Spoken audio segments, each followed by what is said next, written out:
one of the things I remember posting about a number of times was these walls of artistry and poetry that the revolutionary youth were writing and painting, and then the regime would come and destroy it and bomb it, and then they'd go to another wall and start painting that with poetry and art.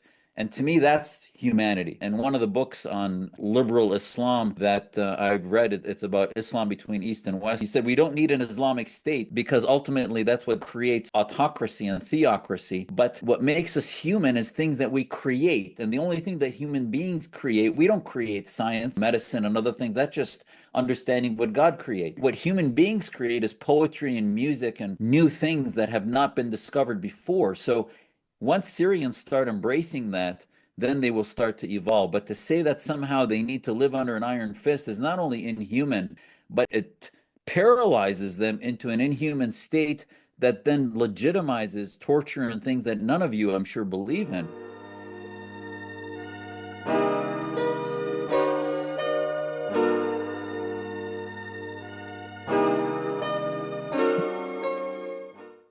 Hi, everyone. Welcome to the Yasmine Mohammed podcast.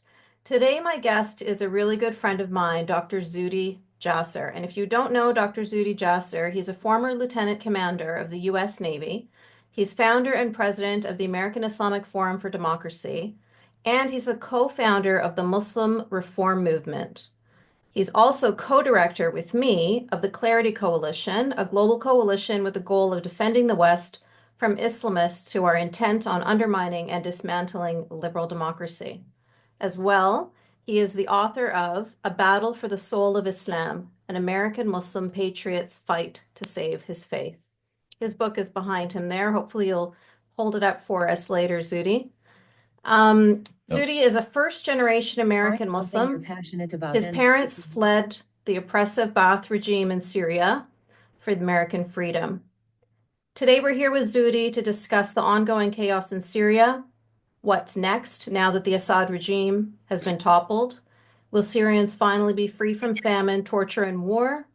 Or will jihadis fill the power vacuum with yet another terrorist regime? And what does this all mean for Russia, Iran, Israel, the rest of the region, and the world? So a lot to get into, Zuhdi. Many, many questions for you. Welcome. It's great to be with you guys. Thank you for having me. It's a unbelievable time in history, and it's great to share with you sort of where some of us are in the Syrian American community. Yeah. So your book behind you there gives us a lot more details, but I just was hoping you could give us a quick synopsis because there are lots of repeats of history that have happened all over the Middle East, and they're now happening here in the West. So tell us about this Ba'ath regime, the reason your parents fled Syria, and how do you see those similar sort of socialist, anti-West, pro-Islamist sentiments happening here in the West now? Yeah, thank you. And this story, every country is a product, a byproduct of its history, both recent within the last generation and within the last centuries, and you can't escape history. At the end of the day, my family escaped Syria in the mid 60s. I was born a few months after they got here, and my father got political asylum in the United States a few months after coming to the U.S. as a physician who escaped before they conscripted him in the military. His father, Zuhdi Jasser, was a businessman, but also a newspaperman whose newspaper was shut down and nationalized by the Baathists in 1963. And Zuhdi Jasser, my grandfather, as you mentioned, his story is the beginning of my book, A Battle for the Soul of Islam. And I wrote a piece about Syria when the revolution started in 2011 called The Cauldron. Well, actually, I wrote it in 2013, but about the revolution. And it was called The Cauldron That Brewed ISIS. And at the end of the day, we thought that similar to some of the other countries in the Arab awakening, and I don't call it a spring, it's an awakening, it's not a spring. And make no mistake, there's no new dawn in Syria today. The removal of Assad is a blessing, but finally, at the end of the horizon, there's a little light peeking up. It's not a new dawn. There's a lot of work to be done. But when my family came back in the 60s, let me set the table for you. The French had colonized Syria until 1948, which was the year of independence. Syrian people then all of a sudden the French pulled out. There was a vacuum. The military had sort of been left to folks that the French trusted, but really wasn't thought to be. And one of the reasons I joined the U.S. military was the U.S. military is one of the most moral institutions in the country. It was an honor to do so in a democracy. The military in Syria had been left to sort of the dregs, the corrupt of humanity because of colonialism and because of other issues that had arisen in Syria. So fast forward to 48, the French pull out. You try to have a parliamentary democracy for 3 or 4 years, it fails. And then because the people had no organized military, the military wasn't taking orders from the civilian population, and you had 20 different coups between 52 and 63. Most of them bloodless because the people had no weapons, no organized military, and a parliamentary democracy failed. Now, Syria, on paper, should be one of the most successful liberal democracies in the Middle East because it's so diverse. It's not going to be homogenous like Egypt, which is predominantly Sunni Muslim, 80, 90%, or like Iraq, which is all Muslim, but 60% Shia and 40% Sunni, or like Pakistan, which is all Muslim, etc. So at the end of the day, on paper, but then under military rule, it's also a cauldron for factionalism, tribalism, and a dictatorship that can pit minorities against one another can ultimately continue to wield control. So what happened was those military coups led to the ultimate coup, which was the Baathists. Baath in Arabic means the party of resurrection. And it's basically the Nazis of Syria, which is a national socialist fascist party that ultimately wielded not Islamic rule, but secular fascist military rule that was really Arabist. The two evils across the Middle East are Arabism and Islamism. Islamism being theocracy, like Iran or Wahhabism in Saudi Arabia, and secular fascism, which is Arabism, national fascism, a racist socialist autocracy, if you will, as we see with the NDP in Egypt or in Syria. So ultimately, the Baathists solidified control in 63. Assad and the Alawite part of that party comes up into power in 1970, and Hafiz Assad takes over, and Syria, for all practical purposes, becomes an open air prison. My Mhm. family left in 66.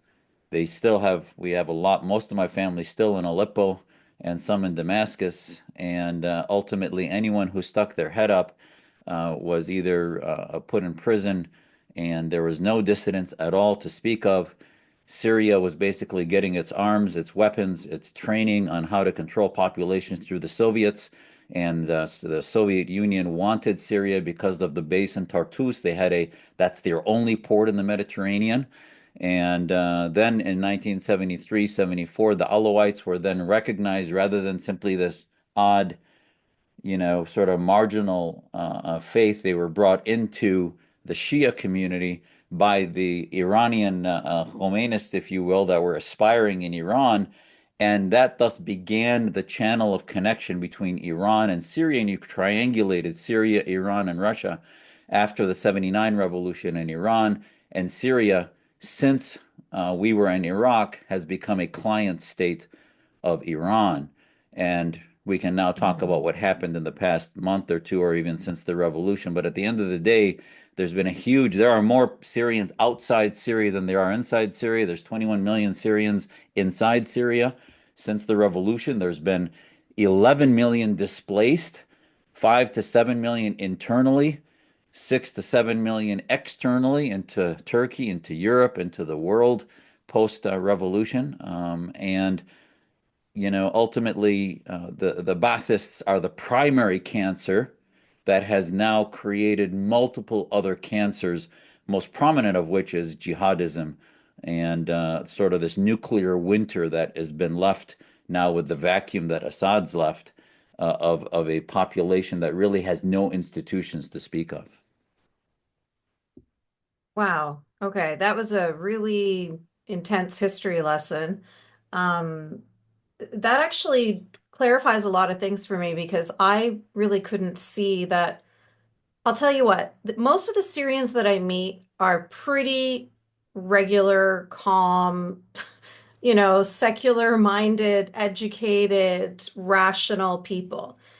Now, sorry to any Pakistanis listening, but like for example, if you meet a Pakistani person, they're usually religious zealot, they're politically, they've got like very strong opinions. I haven't found that to be true about Syrians, but then there's always so much, they seem to always be being pulled into these religious extremist ideologies and wars, and they seem to be victims of their own of nothing of their own doing. Do you know what I mean? Like it doesn't seem to me like they're the ones that are interested in this sectarianism or this violence and basically starvation and torture that they've been dealing with for generations at this point. Yeah, and Syria's history also, back even before the during the Ottomans and at the end of the beginning of the 20th century, it's this nexus between the East and West. So you've got, let's look at the population of Syria. Of the 65% that are Muslim, those are include Sunni and Shia, 10-15% Shia. You've got 10% Christians in Syria. You've got Eastern Orthodox Christians and Chaldeans and Assyrians. You've got Kurds, which are 10%. Those are Sunni. Those are part of the Sunni Muslims, but yet they're national Kurdish. They believe in Kurdish nationalism, not in any jihadism or Islamism. You've Hmm. got Druze, which are a somewhat of an offshoot of Shiism, but more Ismailism, if you will. So that nexus of religious history, along with a affinity towards the West, because as much as many Muslims and Arabic community like to demonize colonialism, you can't, my grandmother was one of the first in Aleppo to go and teach French literature in schools in Damascus because she learned in France in Sorbonne, and my aunt, my dad's sister, is still a French professor on French literature in Paris, and there was a Western affinity for understanding Western literature and history, etc. So Syria had that nexus. My grandfather, I turned out the way I did because my grandfather's business partners were many of the Jewish community in Aleppo. And, for those who say that Assad was basically protecting minorities, please ask the Jewish community. There's Yeah. zero Jews left in Aleppo. And Muslims like me turned out the way we did because of the hugely diverse business community of Aleppo, for example, that included Jews, Christians, and Muslims working together in the 30s and 40s and early 50s before the Baathists then created this iron fist rule. So what happened was, as you get a fascist regime taking over, sure, the Christians weren't targeted, but which Christians? The Christians aren't targeted that were part of the party apparatus and swore allegiance to the party. If you were a Christian that believed in writing about liberty and Western ideas of freedom and human rights and humanities, Hmm. um, you weren't given any freedom. If you're a Christian that simply wanted to go to church and be part of the Baathist party apparatus, Of you're course. fine. That's fine. So yeah, I Hmm. think depends on how you define religious freedom. Hmm. Christianity wasn't going through any need for reform in the 20th century, but Islam was. So many of the Muslims, and it still hasn't gone through it yet. So yeah, there was no climate for reform, and I would just simply ask, what free market thinking products came out of Syria in a very diverse community? None, as through most Hmm. of the Middle East, 400 million Arabs have been unable to produce any products in the global market because of these iron-fisted regimes. Hmm. Yeah, and that brings me to my next question, actually, because that is something I started to hear even when Assad was in power, and now that he has, he's gone, his power has been dismantled. There was this belief that he was protecting Christians, Druze, Kurds, and other minority groups. I know a lot of Christians who really believe that to be true. I think right now what we're seeing is very interesting, which is groups, communities of Kurds and communities of Druze people that are basically, especially in the Golan area of Syria, where they're asking Israel to please take over. Like we would much prefer to be under Israeli control than under whatever jihadis are taking over Syria at this point. So there seems, I just want you to speak to that. Was Assad, because we know that he was a brutal dictator. We know that he was a monstrous murderer. Where did this idea come from that he was supportive of the minority groups? Or is it, as you say, he's supportive of those people who support his party, regardless of their religion? It's not that he necessarily was protecting minority groups. Is that fair to say? Yeah, and I think, ultimately, fascist regimes use information as a weapon, and part of that information is to, while they lock down the society from any dissidence and disagreement with the party apparatus, they create another type of rationale for their own existence. And this is the Arab dictator 101, across the Middle East, whether it's the monarchs who are megalomaniacal narcissists that believe their tribe should be running Saudi Arabia or Qatar or the Emirates. What they do is they fuel, why does Saudi Arabia allow the top 10 people on Twitter in Saudi Arabia to be Wahhabi ideologues that are fueling Al Qaeda, while the Mhm. dissidents like Raif Badawi and others who simply don't threaten the regime but leave their faith are put in prison, etc., because they allow radical Islam to become a justification for a military dictatorship. And it's very easy because the Islamists, the jihadists, openly target other faiths. So that's their propaganda. And the Assadists, the Baathists, use that propaganda to say, well, they don't do that. When in fact, the bottom line is Assad allowed ISIS to imprison Yazidis and to imprison Mhm. radicals, so that what ultimately decimated ISIS in Syria, all the while they were bombing moderate neighborhoods in Aleppo and Idlib and Hama and Homs. While they were doing that, ISIS was thriving, and we needed Secretary Mattis during the Trump administration to finally do a 6-month operation to get rid of ISIS. Do we really think that with the arms that Syria had, and in which it killed over 800,000 people of their own population, that they didn't have the ability to decimate ISIS? They allowed that to happen. Mhm. So, as much as even Assad themselves didn't have the ideology of decimating faith minorities, perhaps, their ideology was that they allowed that to fester, that tumor that now is becoming the predominant tumor that they have to deal with now that the cancer of Baathism is gone. That was a climate, a cauldron that they intentionally brewed. Not to mention, if you look, be careful in not being a part of sort of the, disinformation campaign that comes from, whether it's Russian operatives or others. The Syrian Electronic Army was very potent during the, revolution, and even before the revolution in 2011. I'll remind you that 1 out of 9 Syrian expatriates in the West were part of the Mukhabarat, which is part of the intelligence Intelligence. operation of the Syrian government.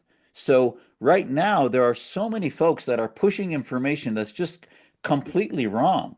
Now, the bottom line is let's deal with the reality that is today. We got here today because of Israel. There's no doubt. Not because of any Biden policy, not because of Western desires to end the Assad regime. The bottom line is because of October 7, Iran was fueling Hamas.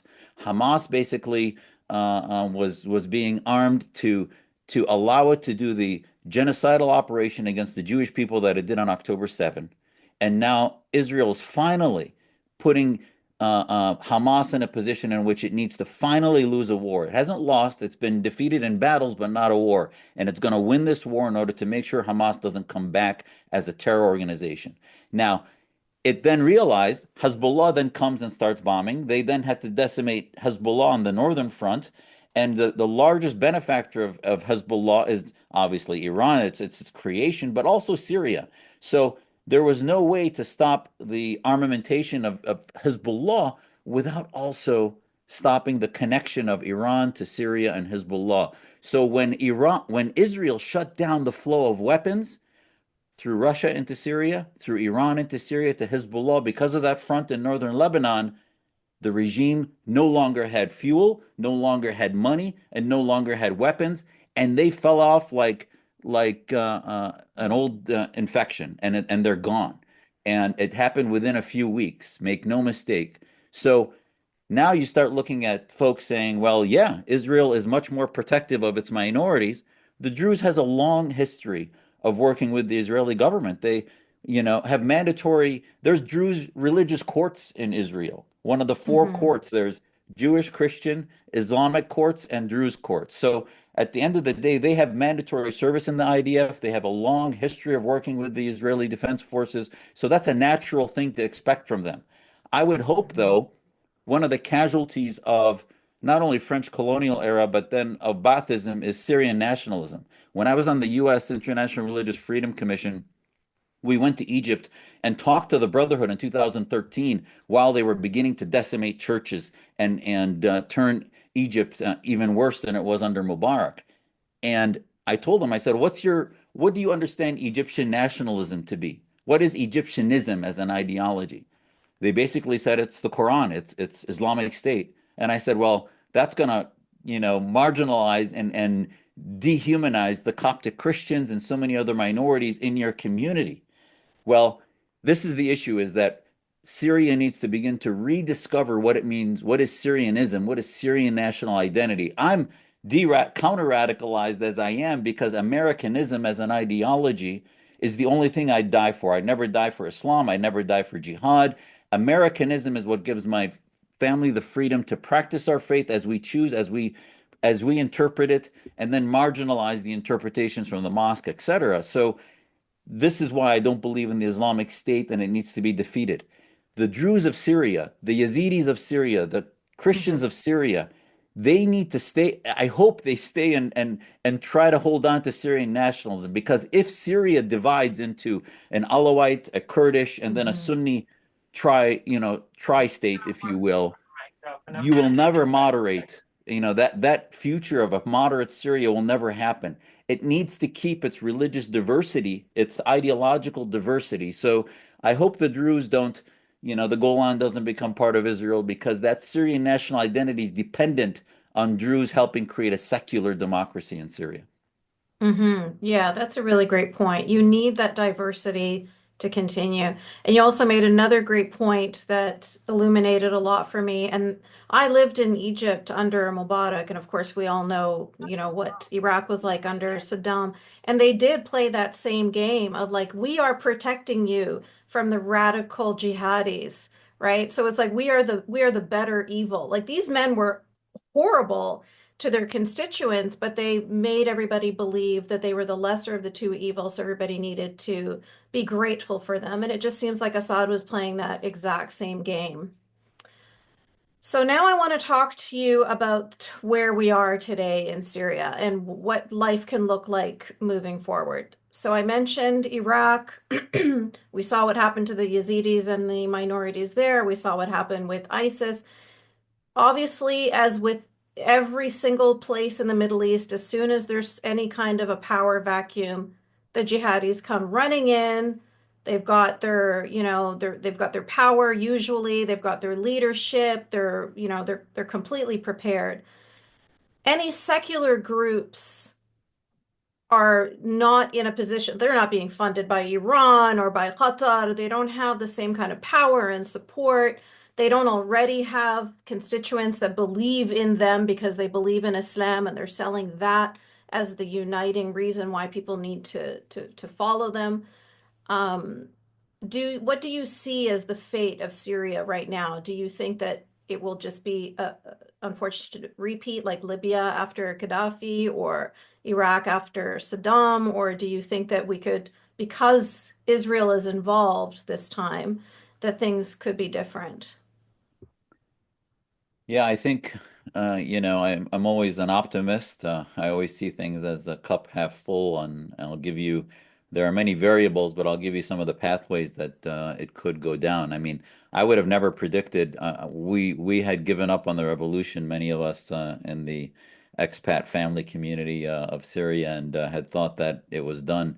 That because the Russians and the Iranians were so dependent on that Shia crescent through Iran, Iraq, and Syria into Lebanon that that would never go away.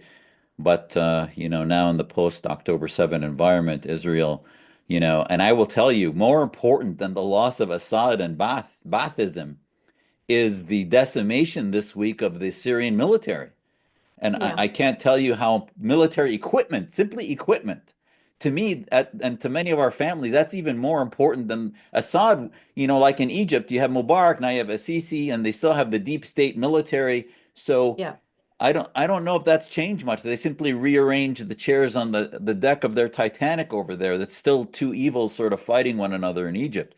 But in Syria, with the decimation of the military equipment, you no longer have a deep state. The Baathism is dead as an ideology. When they had Mubarak step Wow. aside in Egypt, NDP ideology, which is their secular fascism, was still there, was still tight. The officers were still getting paid. Most of the Hmm. senior officers of the Assadist military are now in Dubai and Moscow and China. I mean, they're all over the planet now, and none of them are really left in Syria. And the ones that are still there have basically ripped off. And remember, in Iraq, we failed in Iraq post defeat of Saddam because de-Baathification of Iraq was in some ways a dumb idea. Because let me tell you why it's a dumb idea. Most of the Baathists, party ideologues, are simply the 3 and 4 star generals. The lower folks, the military is just a jobs program for most of them. And they were just sort of in the military, not because of ideologically, but many Christians and others that just didn't want to get killed. So they joined the military to be engineers. I had cousins and that stuff that were in the military that were simply engineers working on water programs, other things, and they weren't ideologues. So the de-Baathification that the Bush administration did became a disaster because they made into war criminals a lot of the folks that were working with Saddam, and thus there was no longer any infrastructure left. Now, Syria is starting from a blank slate. It's been completely wiped clean because of the decimation of the military. So in many ways, that's a good thing.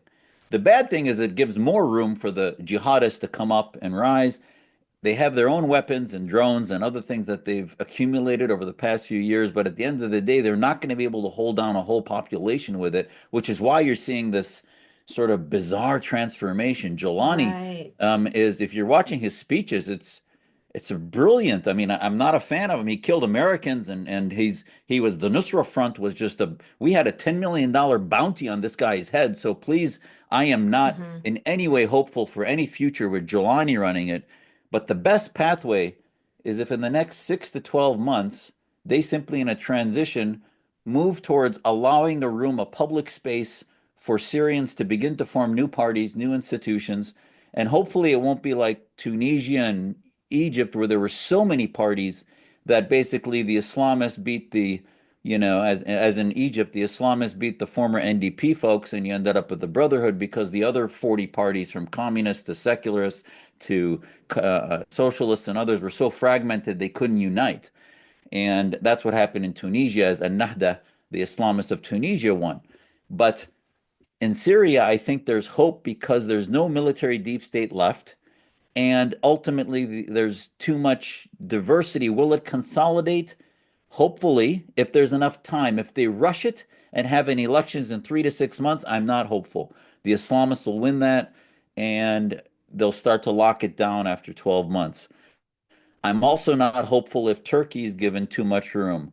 Some of the Hmm. power of Jolani didn't just come from their working the ground in a grassroots fashion in Idlib and elsewhere, but also because they were fueled by Erdogan, who is a dyed-in-the-wool Islamist, who, when he was mayor of Hmm. Istanbul, said that democracy is like a train. You ride it until you get to where you want to go, and then you get off. And that's Erdogan's position, and that's why he's been running a so-called democracy like Turkey for 24 years as a Hmm. president.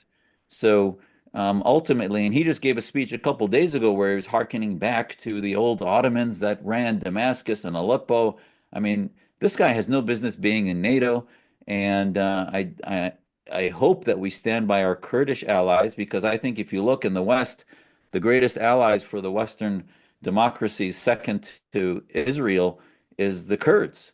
And Kurdistan in Iraq, not one American's been killed there. And I think similarly in Syria, We have to protect them from the Turks who already have 10% of Syrian land. So if Turkey ends up wielding power and fueling the Islamists as they have been, we have to push back against that diplomatically in the region.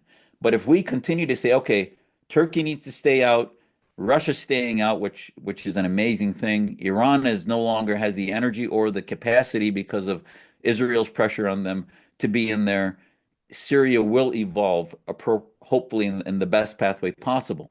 If Turkey and Qatar continue to meddle even more so, it will devolve into an Islamic state. Now, having said that, I will tell you, and I've said this for over 15 years, the pathway, look at Iran's pathway. Iran went from a monarchy, which was a dictatorship, but not, maybe you can call it benevolent, maybe, but it was a dictatorship under the Shah, to an Islamic revolution that has been worse than that.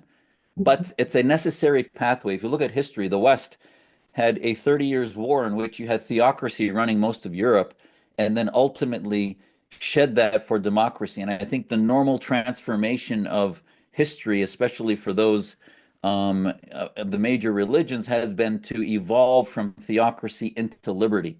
And I do think that this is a normal pathway, is that you shed secular dictatorship, you go through the power vacuum that the Islamists and theocrats fill in. And then Iran, for example, once they finally have a successful revolution of the women's revolution and seculars, they will never go back to Islamic theocracy. I know that for a Never. fact with No any way. election. They never will. So you could, Hmm. in many ways, say that it didn't need to be 40 years, but that process, just like now, finally, we're out of Afghanistan, I think the Afghani people will ultimately shed the Taliban if we stop the external meddling that props up this Game of Thrones policy that has been Yeah. such a disaster in the last 100 years in the Middle East. Hmm. Wow, that's that's amazing that you could even give us hope at a time like this with with Jolani and basically he looks like to everybody from the outside, it seems like he's the leader of Syria at this point. I don't know if there any other players that are maybe equal to him or that are that could what's the word I'm looking for? Like what's the word I'm That looking could, for? Zuhdi. yeah, that Go could up against him, that could basically. Yeah. ascend and compete. Many of us in the Compete. that have been working in the counter-Assadist, counter-Islamist Syrian liberation movement, if you will. We had formed an organization called Save Syria Now back in 2011 that basically was no longer very relevant into 17 and 18 as Assad just became more solidified. There are folks like Kamal Labwani. There are folks Okay. like Good. there's a Syrian government in exile, SGE. Now, that entire Mhm. premise I disagree with. How you have a government in exile for people that should vote democratically doesn't make sense. But they couldn't do any of that work domestically. So, Mhm. bottom line is, if you look up SGE, you'll see that there are a lot of good secular liberal thinkers there Yeah. that have been working outside of Syria that hopefully will come in soon and will be given the space. Jolani is promising folks in speeches that Christians will be free to go to their churches, will be free to assemble, as will the Kurds and others. And if they welcome the Kurds into, because the Kurds have strong defense forces, Yeah. if the SDF and others can begin to work with a future coalition government, coalition political process, then you will see, a future. Maybe Jolani, should, if he really was moderate, would say that, I'm going to help the transition, but I don't want anything to do with running a government and will not run for Mhm. president of a future Syria. But I Well, he doubt that. definitely But isn't a moderate. Yeah. No, yeah, he yeah. hasn't He's said that. playing the game. He's putting a suit on. He's acting the part. He's acting the part a lot more than the Taliban did even, and they were still believed to be like, Taliban 2.0. They're going to be totally different than they were in the 90s. Let's give them a chance.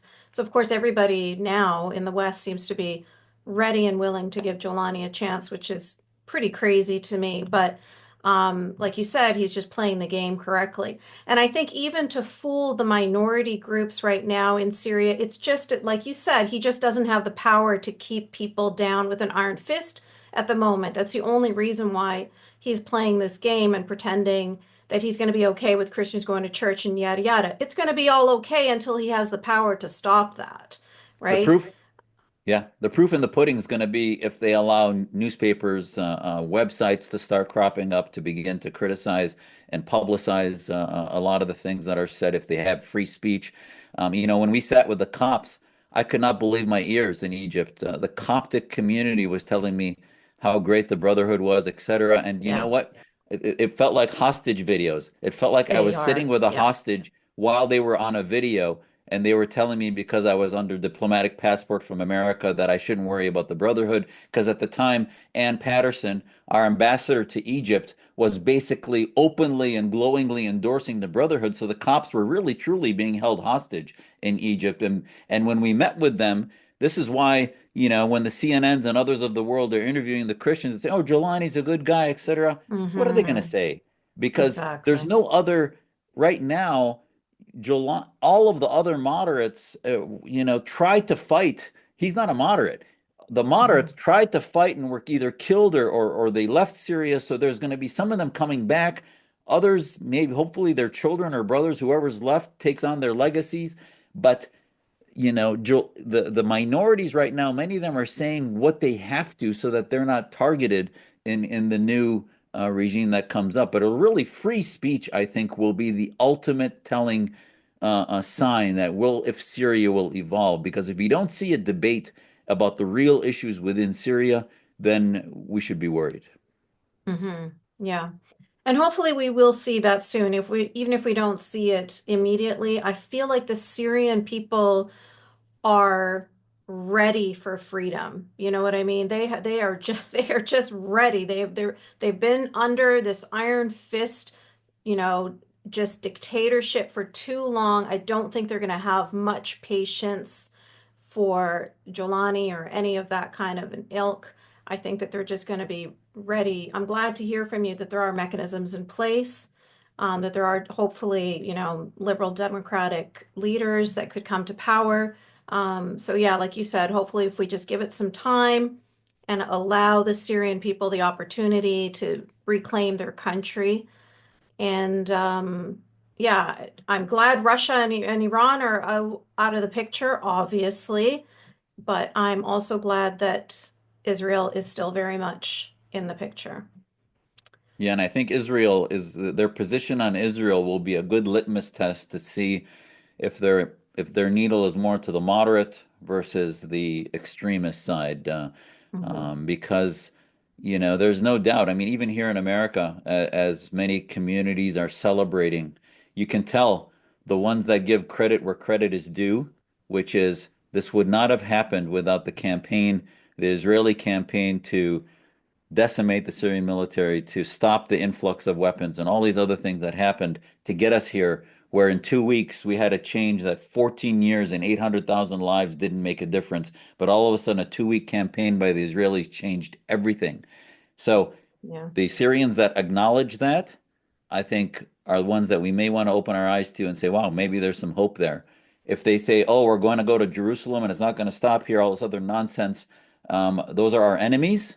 But Hmm. also the ones that are silent about what Israel did, I think are that's prime evidence that they're probably compromised and not the future of Syria. Well said. Beautifully said. Thank you, Zuhdi. All right, so we're going to open it up to the chat now. We've got some people here that have got questions and comments for you. First and foremost, we've got Sarah. Thank you. Hi, Zuhdi. Thank you Hi. for joining us and thank you for talking about all these issues extensively. It makes my heart flutter when you say Iran has no power. I'm from Iran.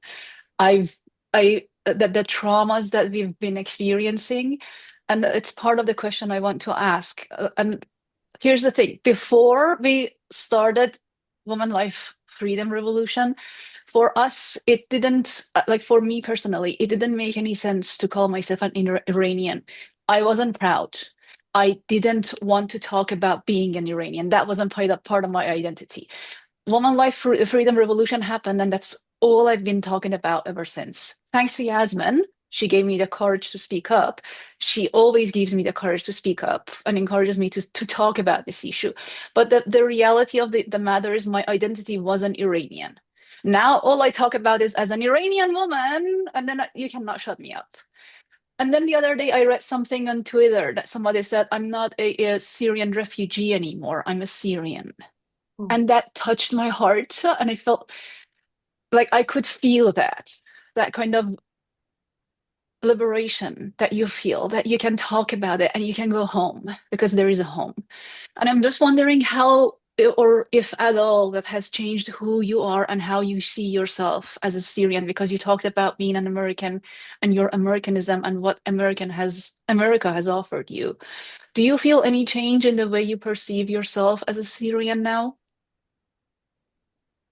Wow, that is an amazing question. You're making me choke up. I was born in the United States, and I remember my grandfather, Zuhdi, telling me when I was, and some of my earliest memories, he passed when I was 9 and a half. So I remember when I was very young, him telling me that, he abandoned his Syrian nationalism like dirty underwear. And he basically said it failed, and he was very upset at he was under house arrest for years, and he was very upset at the Syrian people in a very loving, tough love kind of way. And he said, there's historical scholars that say that every people deserve the government they have, and there's some truth to that. I see that in the United States now as we're getting torn apart by some radicalization elements in many areas. And, I want to get involved in our political system. I served in the military here because I felt that a constitution is a piece of paper unless you have a cultural political infrastructure to support the ideas of that constitution. And I felt that the secret sauce in American success is the fact that we have a civilian government that gives orders, and a military, an honorable military that takes orders from that civilian government no matter what's happening. And they can't even do operations inside domestically versus the Middle East, where it was the opposite. We've been talking a lot about the deep state in the United States, but I think the historical originators of the concept of the deep state is the Middle East, and how they continue to wield control.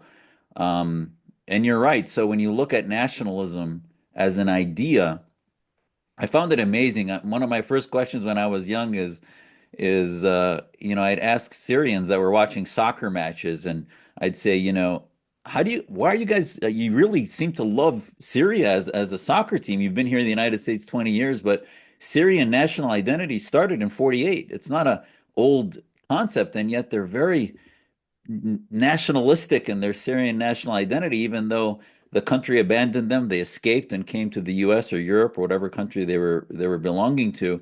And ultimately, there's a longer history there, obviously, before 48, but national identity of Syria started in 48. So at the end of the day, I don't think that's something for me. I do think that part of who I am, I see Syria as a motherland for my family. I think the greatest blessing my family ever did for me was when my mom and dad decided to come to America. I would have had to, God knows if I would have survived what happened in Syria in the last 14 years there, or even before that, knowing my personality. But at the end of the day, it's for the Syrians that are there to make it work, and they have to. And Europe is going through this same issue. I think in America, we're blessed in that Americanism, people come here because it's an idea. Western national identity is a racial identity when you look at Europe, whether it's Germany, Italy, France, Sweden, Finland, etc. Their national identity comes together in a language usually based in cultural, ethnic history, and yet they're democracies.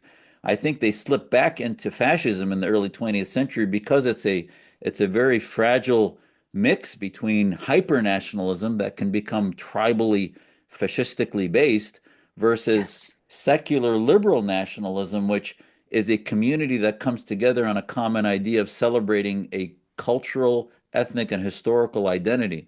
So when I went to the Netherlands, for example, I remember talking to kids there that are Muslim that had never talked to anyone non-Muslim, and they had been so segregated, auto-segregated on their own, that they never embraced Dutch history, etc. So this is what Syrians, I think, need to begin to look at is what is their future of Syrianism? Is it about not only their food, their history, their music, their art, their poetry, their humanities?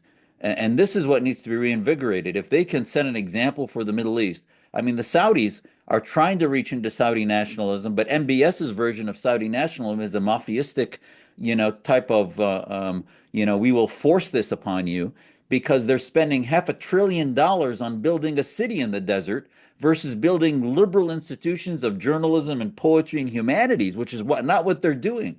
So you can't modernize a culture by technology and stealing ideas from the West. They have to do it through humanity. So this is why I think, and I'll end this little thing with, I think Iran is next.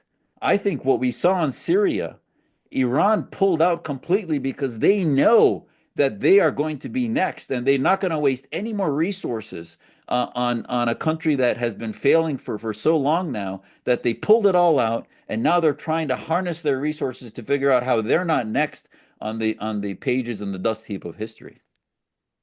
I really And appreciate yeah, it. Thank you, Zuhdi. yeah. Inshallah. I really appreciate it. Inshallah.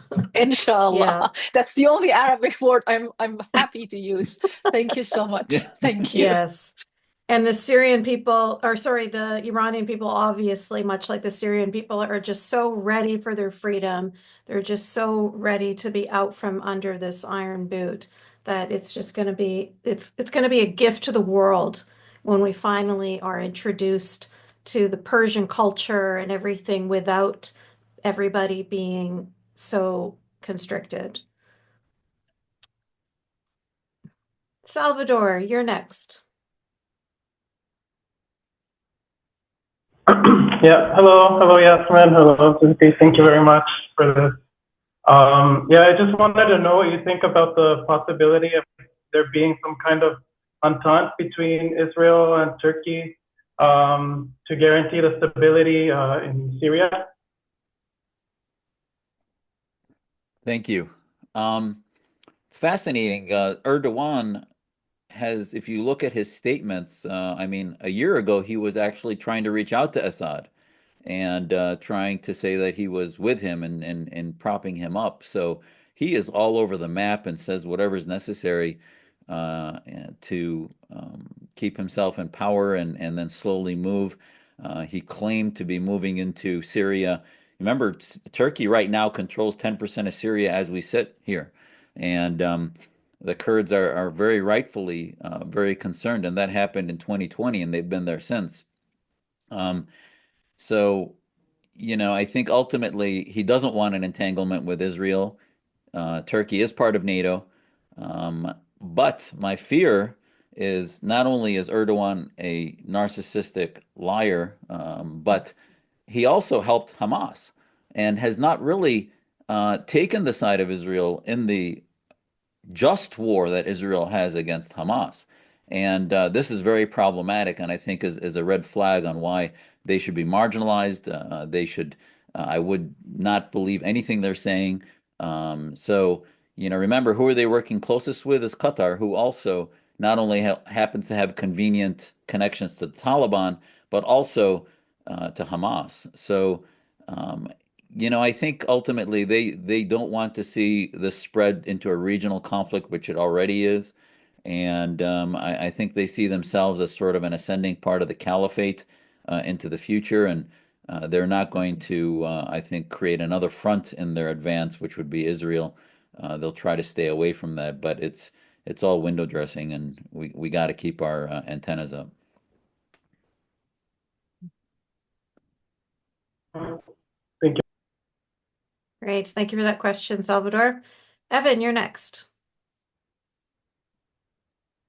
Yeah, so it's basically a little bit of a twofold, but so trying to make it like effective. So basically, what I'm wondering, in particular among like the younger generations, those 35 and under, is well, how realistic is it that they be able to sort of like One is like understand sort of like, all the Islamic texts, the Muslims understand Islamic texts closer to someone like yourself and others in the Cloudy Coalition as opposed to Jolani. To what extent can that be widespread? And to what extent can they sort of like, reject this need for like Islamic texts to be interpreted as like, everyday commands, for all of the Islamic texts to be interpreted as like, their version of the Ten Commandments, the way that certain imams would say they are. Because if they can't like sort of get past it, then it seems then it's hardly relevant, like what sort of like government takes place, because it'll be reflecting the will of the people, and the people are going to sort of like find themselves trapped in the same sort of like ideological strangleholds they've been like in modern Syria ever since the end of colonialism, unless the people can sort of change it and sort of like, understand Islamic text the way you do, and also to sort of like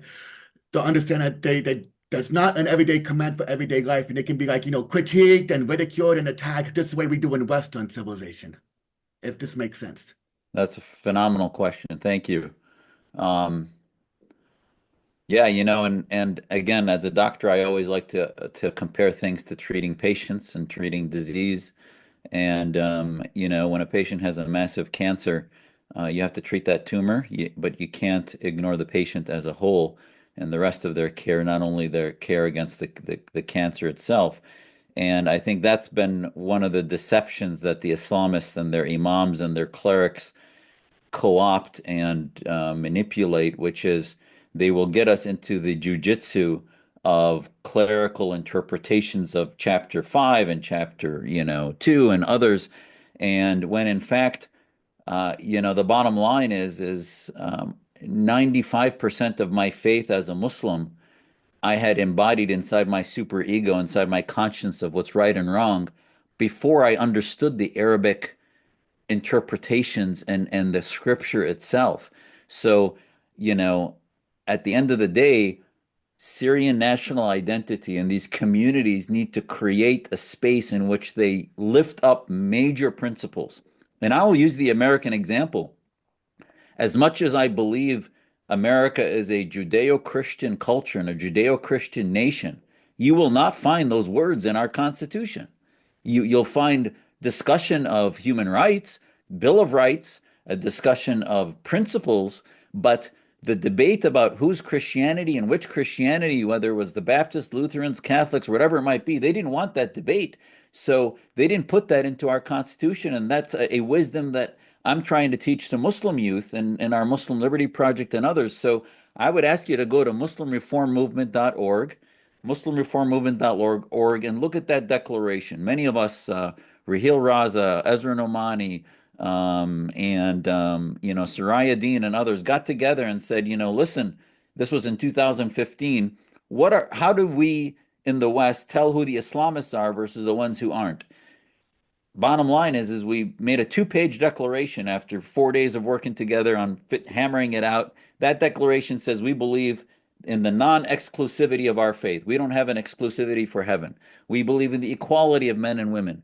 We believe in the inviolable nature of free speech, meaning that you can condemn the Quran, you can condemn Islam if you want. You have freedom to do that. That's between you and God. And that no faith is a faith that doesn't allow people to leave and enter it. It's not a cult. If it's a cult, if you can't leave the faith. So leaving the faith is something people are free to do. And we talk about secular governance, the lack of identity issues, being people having a right to determine their own sexuality and other things that are part of our declaration. So those are the founding principles. And then we can get into some of the clerical debate. In my book, as Yaz was talking about, A Battle for the Soul of Islam, talks about not only those primary principles up front, which I wrote this in 2012, after the revolution started. And the first 2 chapters, by the way, are about Syria, about the whole background of my family that I talked about at the beginning. But it also goes through the last chapter is about, well, what are some of you have to have this debate about the Quran and about Islam. And I would say if you look at the recipe itself, if the recipe was bad, there would never have been an era in which the Elon Musks of the world were in the Islamic, in the Islamic world. And in the 8th, 9th, 10th century, if you look at books like Bernard Lewis's The Jews of Islam, you look at the work of Maimonides and others, yes, those are not democracies at the time, but it was the best place to live in the planet because there were no secular liberal democracies in the 10th and the 11th century. That science had not evolved, the political science, until America and until the West in the 18th century and on. So ultimately, this debate in the Quran about what does it mean that it says don't take Jews and Christians as friends? Well, I don't think the word's friends. I think there's other translations for that, and I talk about that, where it says cut the hands of those who steal. I don't believe it says cut. I think it says sever as you look, and not sever as in remove, but sever them from society, put them in prison. So there are moderate, less binary ways of interpreting these passages at the end of the day. But that's actually a jujitsu that I think you go down a rabbit hole if you start to get into without first saying, what are the premises and foundation of a society? And I do think that at the end of the day, if Muslims, you're talking about a quarter of the world's population, they have to be able to tap into a faith, if you will, a faith in order to be good, if you will, and tap into their humanitarianism. So part of their, and I'm not saying that atheists and others don't have that, but at least for I heard that that, quarter of the Zuhdi. world's population, I'm not saying they don't. I'm just saying for Muslims, you're going to prevent them from reforming, from tapping into their relationship with God, which is what created many Western countries, not the necessarily, but I think in America, the relationship the Jews and Christians have with God is central. It just shouldn't be through government as God, but through their personal faith and family as God, with God. We can have that discussion if you want. I know you might um, disagree about the Let someone also, because that'll probably be a long discussion. So maybe yeah, it's time for like other questions. sure. Thank you for those answers, Zuhdi.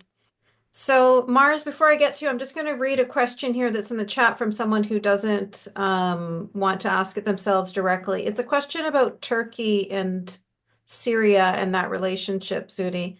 So, you did mention that Turkey is controlling 10% of Syria, and then this person is asking basically about the relationship between these two countries. Is Turkey backing this Jolani issue now because they're motivated to send Syrian refugees out of Turkey and back to Syria? Or what are the chess pieces here with Turkey and Syria?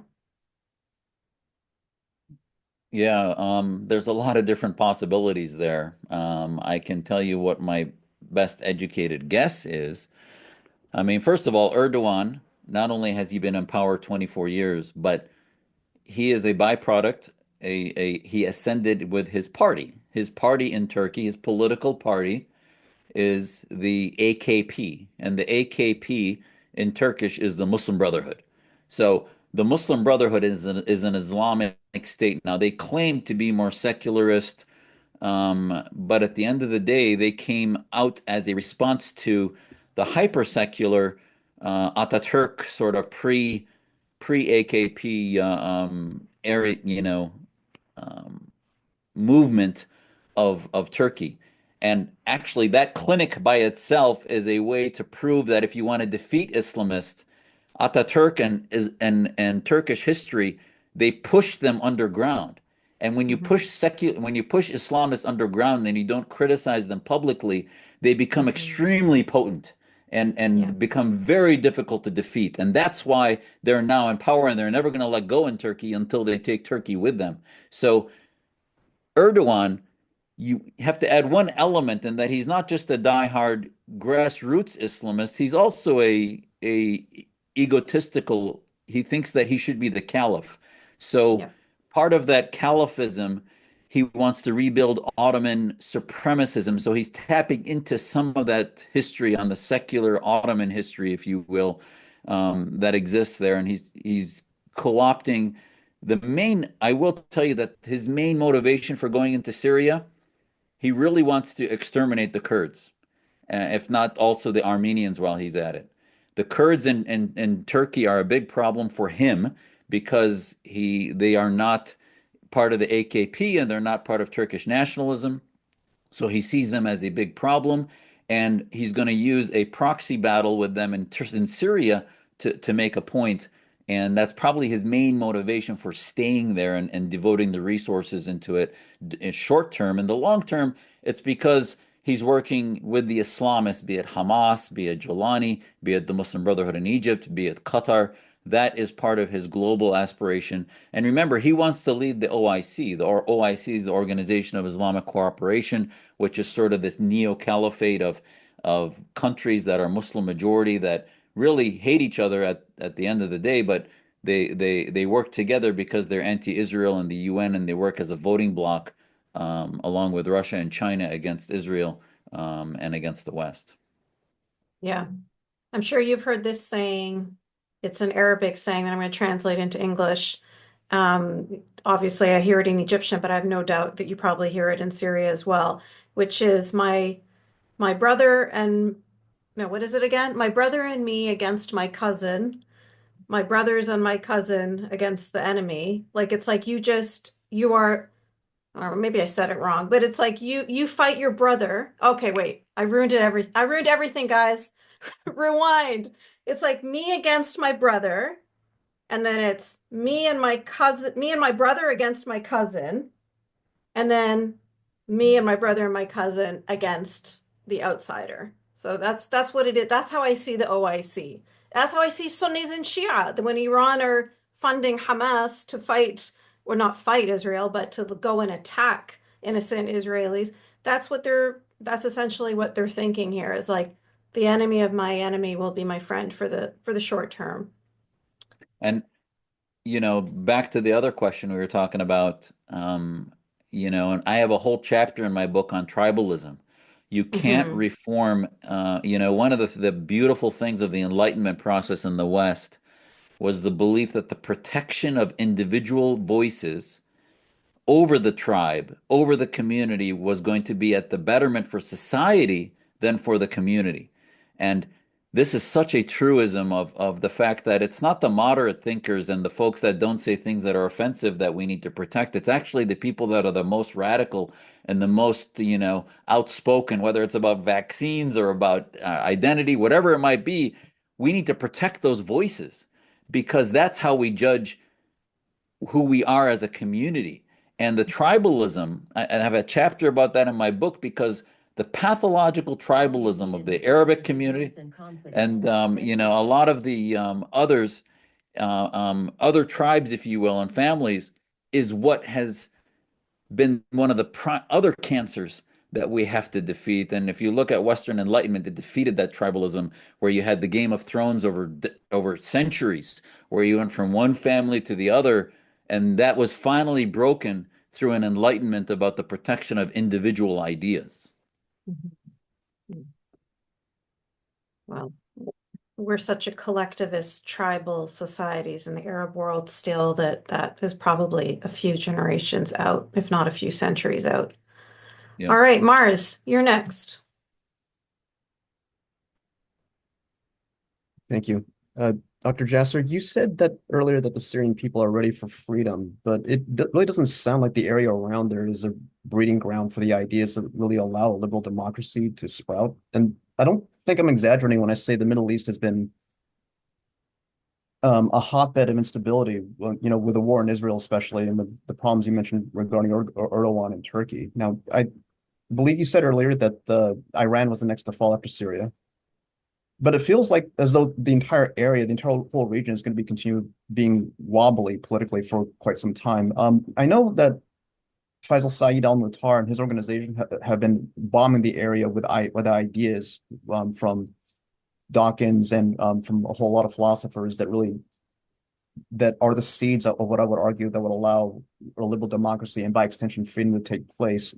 I think my question is, if we're being completely idealistic, ideally, what would be the next steps towards stability in the region we would like to see developed so liberal ideas and by extension democracy and therefore freedom can actually grow? Yeah, I don't know how to respond to you other than to say how to best respond to you other than to say we just need to advance the principle of self-determination, and that the Syrian people need to have their own fate in their hands. How it's going to evolve Because if we say that it's a cauldron that is never going to liberalize, and then we say, well, so as a result, we must therefore pick their next ruler and work with and fuel, just like Erdogan's trying to fuel who he wants to control, and Qatar fuels who they want to control.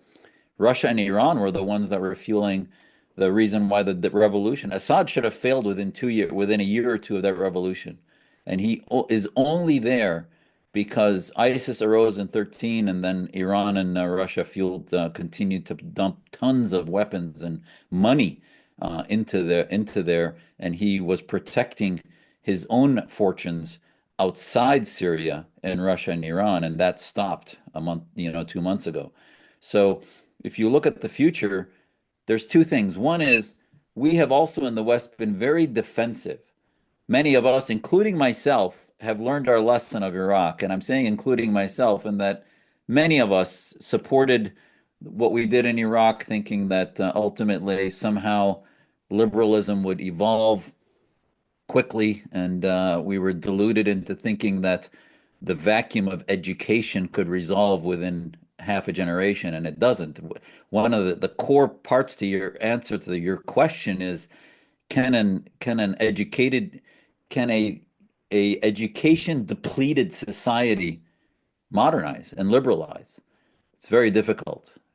America and the West was as successful as it was is not only because of the abandonment of tribalism, but because it was a very educated society that had an infrastructure of education.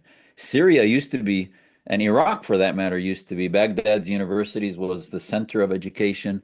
There used to be 4,000 schools of Islamic thought, and now there's two major ones and four total, which is not any type of critical thinking. So, will there be a evolution of critical thought? That's why, to me, it's two issues: self-determination, free speech. Will they begin to have a avenues for free speech? I mean, one of the things I remember posting about a number of times was these walls of artistry and poetry that the revolutionary youth were writing and painting, and then the regime would come and destroy it and bomb it, and then they'd go to another wall and start painting that with poetry and art. And to me, that's humanity. What differentiates us, and one of the books on liberal Islam that I've read, it's about Islam between East and West, that Izbegovich wrote, and he said what differentiates, that he said we don't need an Islamic state because ultimately that's what creates autocracy and theocracy, but what makes us human is things that we create. And the only thing that human beings create, we don't create science, medicine and other things. That's just understanding what God creates. What human beings create is poetry and music and new things that have not been discovered before. So once Syrians start embracing that, then they will start to evolve. But to say that somehow they need to live under an iron fist is not only inhuman, but it paralyzes them into an inhuman state that then legitimizes torture and things that none of you, I'm sure, believe in. So we can't simply say that because terrorism, what the Islamists do is they say that their ends justifies the means because they want to they believe they are God and they're trying to create God's domain on earth, which is what Caliphism is. And that's to them what they're trying to do. Well, we become no better than them in the West by saying that, well, because the next evolution is going to be worse, we need to then step back and put into place a dictator because they don't need self-determination because they're a bunch of animals. We can't do that. We have to allow them to evolve naturally and give them the space for self-determination and free thought. Thank you. And Mars, if I could add to that, Zuhdi, it's just simply not true. What you see from this perspective is like, oh gosh, more fighting going on in the Middle East, more jihadis, more Shias being killed by Sunnis, oh, look at what's happening in Afghanistan. And you kind of get exhausted and you're not really recognizing the true reality, which is that there is actually a renaissance going on throughout the Middle East right now with liberal thinkers, with feminists. There's the internet and people being able to access information beyond the propaganda that's being sold to them from their governments is allowing minds to open at an alarming rate. So my organization, Free Hearts, Free Minds, is we are a litmus test for that. You can see we cannot keep up with our waiting list where we have people contacting us from all over the world all the time. And I really do believe that we judge countries based on their leadership. And if you look at Iran, for example, you can realize how unfair that is, right? The Islamic regime of Iran does not represent the Iranian people. And the same could be true for so many other countries throughout the Middle East. Not all of them, but the same could be true for a lot of those countries. The people do not want to be living under Islamic theocracies, right? Obviously, some of them do. But if you allow people the freedom to think, to believe, to be, I mean, I even talk about people in Gaza. I'm constantly talking about the people in Gaza who are fighting against Hamas, who are risking their lives to speak up against Hamas and to protest against Hamas. They're being tortured, they're being thrown in prison. There are a lot of free thinkers throughout all of these countries. And I think it's our responsibility as free thinkers with power to reach out to those people in all of these places and to support them. But to kind of, I don't want you to have that defeatist mindset of like, oh, it's just going to be another, it's just Middle East is just a tinderbox and there's just going to be constant turmoil and constant fighting. I really love Zuhdi's idea there that he told us, gave us the impression that even if Jolani is successful for a short term, it's possibly and hopefully just a stepping stone towards a much brighter future in Yeah. Syria. I mean, And if I could add, one of the things that has been such a part of our work, yes, with the Clarity Coalition is we need an offense. This is a yes. free market. These are a free market of ideas that's happening now. And we sort of turn away, and part of we think self-determination means not interfering and putting Western ideas. No, you don't send your troops in. Don't send your, diplomat. It's not about forcing things, but just like we want them to use electric vehicles, we want them to use our computers and free market ideas. Why not ideas of constitutionalism and republics and liberty, etc.? Push those into, just like you said, Faisal Mutar and others are doing. Give them opportunities. And now with I think Secretary Rubio, who hopefully will be confirmed, and we see with Carrie Lake is going to be running Voice of America and others. There's, I think, going to be a shift towards folks who really see Americanism as, we don't want them to become American, but the idea of freedom is something that we shouldn't be embarrassed. I mean, heck, the Chinese and Russians are spending billions on trying to transform our kids into DEI and other things that's destroying who we are as a country. And yet we are somehow shy about spreading ideas of secular liberty around the world. I mean, we shouldn't be. I Just not didn't in a realize it. military manner the way we did in Afghanistan. Yeah, Yeah, sorry, go ahead, exactly. Mars. I'm with you. I don't mean to interrupt, but I didn't realize it was that extensive. It sounded like the ideas that we want to have gested over there was just going on at a slow drip, but you both sound very optimistic about it. I'm surprised. I am. Wow. Yeah, I think, it's interesting that obviously we're all a product of the media we pay attention to.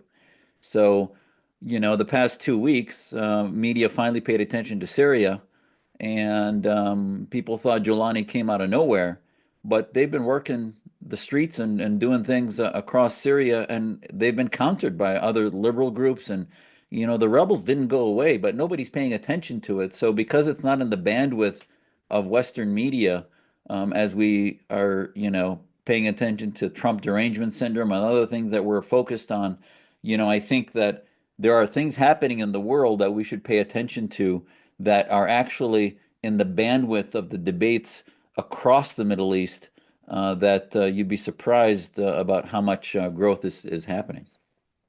And these are not foreign concepts, Mars, right? Like all of these ideas existed before America existed. Obviously, America's done the best job of codifying it, and making it now what we now call it Western ideas, right?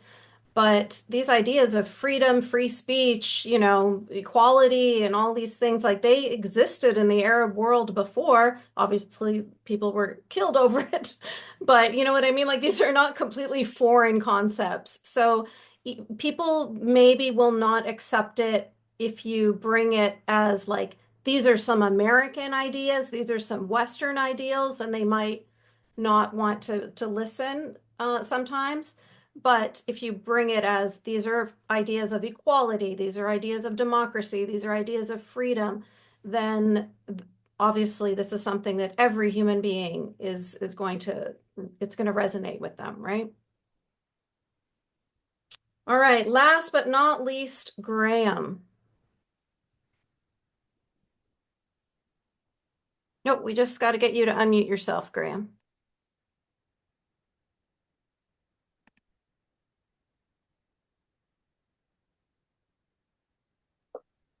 There you go. Okay, this is a question about the prospects and the worries, prospects for and the worries of women in Syria, because they're justifiably, I think, a lot of them nervous about what is going to come upon them with a regime run by an Islamist. And one of the books on my bookshelf is this one Yes. by Wafa Sultan, God Who Hates. And I suspect that her view of Islam doesn't fit with your own reading of, you know, a reformist kind of Islam. But there are women outside Syria, Syrian women, who have their own networks and their own activism and their own perhaps continuing attachments to Syria. They're women within Syria.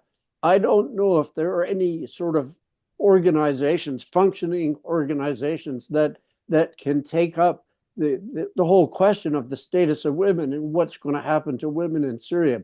But I'm just curious, what's your view of the you know, the prospect for and the position of women, and whether they have the organizational resources within Syria to make a difference in what's coming? That's a great question. And you know, Graham, there's no doubt if you look when I was listing some of the reformers that are working with me, it seemed that most of them are women. And it's not a coincidence, because at the end of the day, they've been at the head of the spear of oppression from a male-dominated misogynist interpretation of Islam that has prevented any type of women's liberation. And Syria, I think, also bodes a lot of hope. You know, if you look at its history, long before the Baathists and, you know, as the secular fascists tried to take credit for it. I know there's this video that went viral of Jamal Abdel Nasser in Egypt, basically saying how when he comes to power, the hijab will no longer be forced, and women's liberation will become true, etc. And you know, people use it to show, you know, that our anti-brotherhood use it to say that this is sort of the future of women's rights. Well, I just came back from debating in Oxford about whether Islam's compatible with democracy, and you know, I debated actually as a devout Muslim that Islam is not compatible with democracy, and I told them that, you know, if we were in Oxford in the 1700s debating whether Christianity is compatible, you know, at that point there was nowhere there was an example, and that was 1700 years after you know, Jesus's message was revealed. So it took a while, and Islam is 1445 years old. And I said, look, behind me is, you know, basically, you know, one of the graduates of Oxford is Benazir Bhutto, one of the first women leaders of an Islamic country. And yet she was window dressing. There's no doubt she was complete window dressing to a theocratic, a country that shouldn't even exist. The concept of Pakistan as an Islamic republic was one of the most foolish enterprises of the 20th century, because it made, basically it forced a country to become an Islamic identity movement that ultimately now is so split and schizophrenic in how it approaches secular military and all of that. It's just a bad idea from the beginning. And Tariq Fatah, rest his soul, has been a longtime good friend of mine who read his books.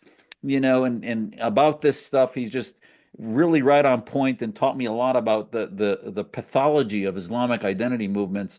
But at the end of the day, so Nasser was right about the hijab being a political tool, but he's wrong that somehow he was the savior through a fascist, basically he then became part of Syria's Baathism, which ultimately hatched Syrian Baathism in their avenue for that. And there's no women's liberation that came out of Nasser's movement in Egypt. It was really, again, window dressing. So in Syria, my grandfather, on not the Zuhdi Jasser side, but my mom's father was a Sharia court judge, family court judge, and he had 7 children, 4 of which were women. One wore the hijab, 3 others did not, and he did not mandate that. And there's liberal ways to interpret Islam. Now, he wasn't politically active; he was simply in the family court in a secular regime, but in that family court interpretation, people who embraced Islam do have in Syria, I think, just like some of the Sharia court judges I spoke to in Israel, they interpret their Islam in a very moderate Western way, and they're not doing it through some type of false interpretation. It's not predominant, it's not the major bandwidth, but it exists. And like I told you, so there's so many Western thinkers in Syria that were educated by French education. My father got his education in London, came back and brought some of those ideas. None of my dad's sisters wear the hijab and are very much liberal in their ideology. So at the end of the day, it's not just about Syria. I think Syria shows some of the future, just like Iran's future is the women's movement. And they've been leading a lot of the revolutionary changes that I think will ultimately be the death knell of the Khomeinists. I went to Malaysia, and in Malaysia, we talked to some of the women's groups. Malaysia, you don't even perceive, I'm sure many of you perceive it as this backward Islamic country. It is. It might be economically thriving from a global markets perspective, but if you're Muslim in Malaysia, you talk to the women's groups and they say, well, don't tell the government that we're meeting with you. And this was when I was on USURF, there's the Religious Freedom Commission. They would say, we basically you're considered moderate if you wear a hijab and you're part of the Islamic movement in Malaysia because the government is in bed with that OIC. So I think Syria can again be a hope for the other women's movements across the Muslim world that need more space, that now hopefully that space will evolve. But you're exactly right. The way the women's movement goes in Syria will tell you whether it's moderating or whether it's becoming jihadist. Great question, Graham. Thank you for the answer, Zuhdi. And before I wrap up, I just want to make sure that there wasn't some final words that you wanted to say or any topics that you wanted to touch on, or maybe you could just share with us where we can get your book or where people can follow you or how they can learn more about you. Thank you. I do think that, it's fascinating that we can always pontificate and guess, and all of these are guesses based on rooted in hope, and I do think that the blessing that is the fact that Assad is gone might get us down new rabbit holes, but I hope people can take the example that you've set with your podcast, that is just such an amazing venue for us to have an open discussion without any prejudgment.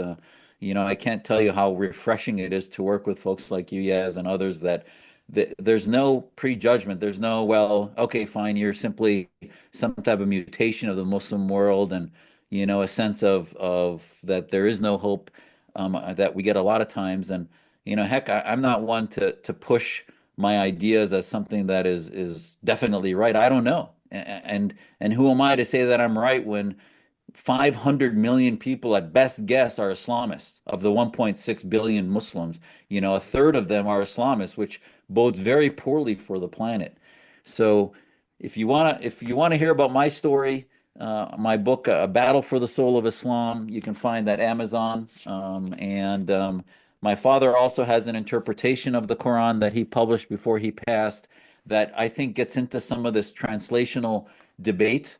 Remember, what you read in English is not necessarily Quran. Quran is the Arabic, and the translation that I learned from my father and my grandparents and others. My father has an interpretation of the Quran that is also, you can find at Amazon. His name is Mohammed K. Jasser. And take a look at that. It's different from any other translation you'll see elsewhere. And he talks about some of the origins of how he translates. Because he was educated in London and understood Arabic, I do think that that's part of the root ultimate transformation, is that if we want to see political Islam defeated, it can't be defeated by nominal Muslims. It has to be defeated by Muslims who own our faith and believe in it, but yet want to defeat theocracy. And that's why when I've worked with the Jewish and Christian and non-Muslim, former Muslim communities, they've all said, listen, we want to help you, Zuhdi, because we want a free market to spread our message in the Muslim world, in the Muslim majority community, and you are part of that, fabric that can make that happen.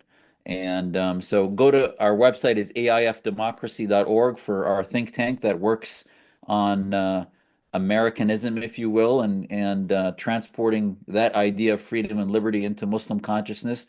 Join our Clarity Coalition, claritycoalition.org. Take a look at that. We want to have an offense of advancing these ideas into the Muslim consciousness and Muslim majority world that exists right now, dominated by the Islamists that have dominated the bandwidth.